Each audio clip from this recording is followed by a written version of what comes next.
अब राहुल बाबा बड़े बड़े आवाज से सारी बातें बोलते हैं। वो पूछते थे कि मोदी जी बताओ आपने यूपी के लिए क्या किया। अरे राहुल बाबा, आप हमारा हिसाब मांग रहे हो, नरेंद्र मोदी जी का हिसाब मांग रहे हो।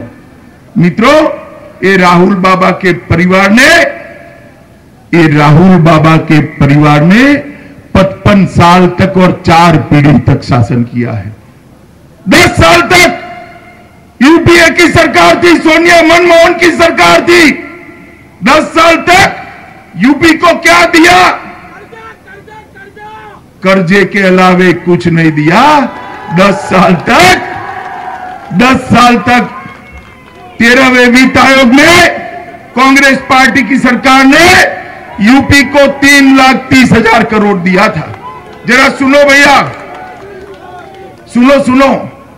कांग्रेस सपा बसपा ने 13वें वित्त आयोग में उत्तर प्रदेश को 3,30,000 करोड़ रुपया दिया था।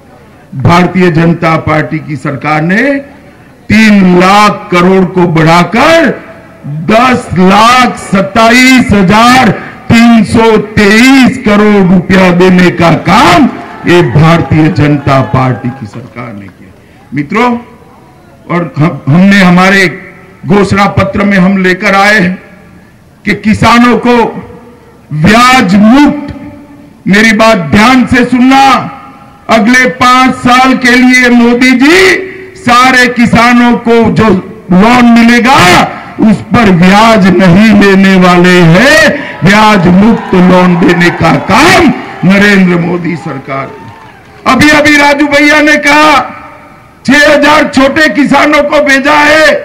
राजू भैया अब तय किया है सिर्फ छोटे किसान नहीं, छोटे मझले बड़े सभी किसानों को ये 6,000 करोड़ रुपया देने का काम भारतीय जनता पार्टी की सरकार ने। हमने तय किया है कि किसान 60 साल का हो जाएगा, उसको भारतीय जनता पार्टी की सरकार की ओर से पेंशन देने का काम नरेंद्र मोदी सरकार करने वाली है। आजादी के बाद पहली बार किसान को पेंशन मिलेगा। छोटे किसानों को, छोटे व्यापारियों को भी भारतीय जनता पार्टी की सरकार पेंशन देने वाली है। छोटे व्यापारियों को 10 लाख तक का इंश्योरेंस देने का काम भारतीय जनता पार्टी की सरकार करने वाली है। 40 लाख तक जिसका टर्नओवर है वो सभी छोटे व्यापारियों को जीएसटी माफ करने का काम भारतीय जनता पार्टी की सरकार ने कर दिया है। मित्रों, 5 लाख तक इनकम टैक्स माफ, 60 लाख तक जो टर्नओवर है वो सारे व्यापारियों का इनकम टैक्स माफ करने का काम भारतीय जनता पार्टी की सरकार ने किया। और सबसे बड़ा काम किया है भाजपा की सरकार ने, देश को सुरक्षित करने का काम ये भारतीय जनता पार्टी की सरकार ने किया। मित्रों, 10 साल तक ये राहुल बाबा की पार्टी की सरकार चलती थी, सोनिया मनमोहन की सरकार चलती थी। पाकिस्तान से आलिया, मालिया, जमालिया घुस जाते थे, घुसकर बम धमाके करते थे, अपने जवानों के सर काट कर ले जाते थे, कोई नहीं बोलता था। अभी पुलवामा में सीआरपीएफ पर हमला किया, हमारे 40 जवान शहीद हो गए। मगर इस बार मौनी बाबा मनमोहन सिंह की सरकार नहीं थी, इस बार नरेंद्र मोदी की सरकार थी। नरेंद्र मोदी की सरकार थी। जवानों की 13वीं के दिन ही मोदी जी ने एयरफोर्स को हुक्म दिया, हमारे विमान पाकिस्तान के घर में घुसकर आतंकवादियों के अड्डे पर बम गिराकर उनके फूचे उड़ाकर वापिस आ गए। और ये एयर स्ट्राइक हुई, पूरे देश भर के अंदर उत्साह का माहौल दिखाई पड़ता था। पूरे देश भर के अंदर पटाखे जले, मिठाइयां बटी, शहीदों के फोटोग्राफ पर मालाएं चढ़ने लगी। 2 ही जगह मातम था, 2 जगह छातियां पीट रहे थे। एक तो पाकिस्तान में मातम था, वो तो होना ही चाहिए भाई। उनके घर में घुसकर ठोका था तो मातम होना चाहिए नहीं होना चाहिए? होना चाहिए नहीं होना चाहिए? और दूसरा मातम था ये सपा बसपा और कांग्रेस के खेमे में मातम था, वो भी छातियां पीट रहे थे। ये क्या हो गया? क्यों भाई, आप क्यों दुखी हो? आपके चचेरे भाई लगते हैं क्या? जो मरे वो आपके चचेरे भाई लगते हैं? एक कांग्रेस अध्यक्ष राहुल गांधी के गुरु सैम पित्रोड़ा कहते हैं उन पर बम मत गिराइए, उनके साथ बातचीत करिए, बातचीत करिए।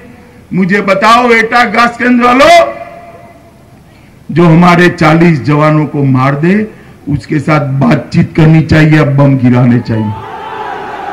पीछे तक बोलो, क्या करना चाहिए भैया, क्या करना चाहिए? अरे राहुल बाबा, बुआ, भतीजा, आप लोग करो इलू इलू, आतंकवादियों से हमें कोई दिक्कत नहीं है। ये नरेंद्र मोदी सरकार है, पाकिस्तान की ओर से गोली आएगी, यहां से गोला जाएगा, गोला जाएगा। ईद का जवाब पत्थर से दिया जाएगा। हम कोई आतंकवादी ग्रुपों से बातचीत नहीं कर सकते हैं, ये तय है। नरेंद्र मोदी फिर से प्रधानमंत्री बनने वाले हैं। अगर आतंकियों ने फिर से हिम्मत करी, फिर से उनके घर में घुसकर उनके पुर्जे उड़ाने का काम ये भारतीय जनता पार्टी की सरकार। मित्रों, अभी कांग्रेस और नेशनल कॉन्फ्रेंस उमर अब्दुल्ला की पार्टी के बीच में समाधान हुआ। वो लोग एक साथ चुनाव लड़ रहे कश्मीर में, और ये उमर अब्दुल्ला कहते हैं कश्मीर में दूसरा प्रधानमंत्री होना चाहिए। एक देश में 2 प्रधानमंत्री नहीं हो सकते। कश्मीर को देश से अलग करना चाहते हैं उमर अब्दुल्ला। आप बताओ एटा कासगंज वालों, कश्मीर को देश से अलग होने देना चाहिए क्या? होना देना चाहिए क्या? और राहुल बाबा चुप बैठे हैं। मैं 5 दिन से राहुल बाबा को कहता हूं, अखिलेश जी को कहता हूं, मायावती को कहता हूं कि उमर अब्दुल्ला का ये बयान है कश्मीर में दूसरा प्रधानमंत्री होना चाहिए, सपा बसपा कांग्रेस ने अपना स्टैंड क्लियर करना चाहिए या नहीं करना चाहिए? सपा बसपा ने अपना रुख साफ करना चाहिए या नहीं करना चाहिए? वो नहीं करेंगे, वो वोट बैंक की राजनीति करते हैं। इसीलिए बहन मायावती कहती है हमें तो एक धर्म विशेष के वोट मिल जाए बस। मगर मैं बताना चाहता हूं आपको, भाजपा के अध्यक्ष के नाते बताने आया हूं, ये उमर अब्दुल्ला तो क्या, उनकी 7 पुश्ते आ जाए, कश्मीर को हमसे कोई अलग नहीं कर सकता। कश्मीर हिंदुस्तान का है। ये कांग्रेस पार्टी, ये सपा बसपा अपनी वोट बैंक की राजनीति करने के लिए कश्मीर के अस्तित्व के साथ खिलवाड़ करते हैं। मुझे बताओ, जो पार्टियां कश्मीर के बारे में अपना रुख तय नहीं करती है, उनको सबक सिखाना चाहिए या नहीं सिखाना चाहिए? सिखाना चाहिए या नहीं सिखाना चाहिए? मित्रों, हमने कहा इस देश में से घुसपैठिए निकालेंगे। ये सपा बसपा वाले ना बोल रहे हैं, घुसपैठियों को निकालना चाहिए या नहीं निकालना चाहिए? जोर से बोलो भाई, निकालना चाहिए या नहीं निकालना चाहिए? हमने तय किया है एक बार मोदी जी की सरकार बन जाए, देश भर में से चुन चुन कर घुसपैठियों को निकालने का काम ये भारतीय जनता पार्टी की नरेंद्र मोदी सरकार करने वाली है। ये लोग वोट बैंक की राजनीति के लिए देश की सुरक्षा को ताक पर रख रहे हैं। हम भारतीय जनता पार्टी के कार्यकर्ता हैं, हमारे लिए देश महत्वपूर्ण है, देश की सुरक्षा महत्वपूर्ण है। वोट मिले न मिले वो महत्वपूर्ण नहीं है। मगर मैं आज एटा कासगंज वालों को बताने आया हूं कि भारतीय जनता पार्टी की सरकार ने उत्तर प्रदेश के हर गांव में बिजली पहुंचाई है, हर घर में बिजली पहुंचाई है। अब बिजली ज्यादा आती है या नहीं आती है भाई, जरा बोलो तुम। आती है ना? आपके घर में गरीबों के घर बने हैं या नहीं बने हैं? शौचालय गरीबों के बने हैं या नहीं बने हैं? गैस के सिलेंडर गरीबों के घर में आए या नहीं आए हैं?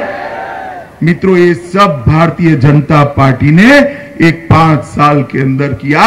55 साल तक कांग्रेस सपा बसपा का शासन रहा, ये नहीं हुआ। एक और 5 साल भारतीय जनता पार्टी को मिल जाए, एक और 5 साल नरेंद्र मोदी जी देश के प्रधानमंत्री बन जाए, मैं आपको गारंटी देना चाहता हूं, भारत दुनिया में महासत्ता बनने की दिशा में आगे बढ़ जाएगा। मित्रों, महासत्ता बनने की दिशा में आगे बढ़ेगा। मगर इस बार उत्तर प्रदेश ने जात पात को भुलाकर वोट करना है। इनको ऐसा है कि हमने गठबंधन किया, जीत गए। वो मानते हैं कि जनता का वोट इनके घर में गिरो रखा है। 2 नेताओं के इकट्ठा होने से जनता वोट नहीं दे देती है। बहन जी, आपको मालूम नहीं है, यूपी वालों ने तय कर लिया है कि इस बार भारतीय जनता पार्टी की सरकार बनानी।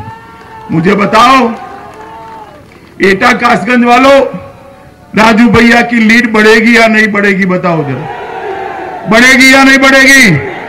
तो ये 40-50 हजार लोगों से लीड बढ़ जाएगी क्या?